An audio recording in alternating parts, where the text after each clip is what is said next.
এসে গেছিস বাবা? হ্যাঁ। উফ, অনেক খিদে পেয়েছে মা। আমরা তোরই অপেক্ষা করছিলাম।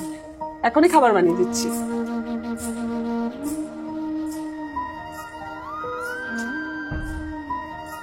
অঙ্কিতা, এদিকে আয় তো একটু। হ্যাঁ মা বলো। দেখ না, 3টেই রুটি হবে, ঘরে আর আটাও নেই। এখন তো অনেক রাত হয়ে গেছে, আর এই টাইমে আটাও পাওয়া যাবে না। এনে বাবা রুটিটা খেয়ে নে। তোমাদের খাবার কোথায়? আরে বাবা, ঘরে না আটা ছিল না, তাই 3টে রুটি হয়েছে। তোর না খিদে পেয়েছে, কাজের থেকে এসছিস, তুই খা, তুই খেলেই আমাদের শান্তি। কিন্তু তোমরা কি খাবা? আরে বাবা, আমার ছেলে খেলেই আমার পেট ভরে যাবে। আরে দাদা তুই বেশি কথা বলিস না, চুপচাপ খেয়ে নে।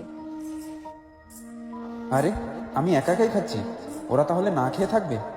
না, আমি একটা রুটি তো খেয়ে নিয়েছি, আর দুটো ওদের জন্য নিয়ে যাই। হ্যাঁ, তাহলে ওদের পেটটাও ভরে যাবে। মা বোন, একটা একটা রুটি। भोला भाला था सीधा साधा था मैं तो नादान था।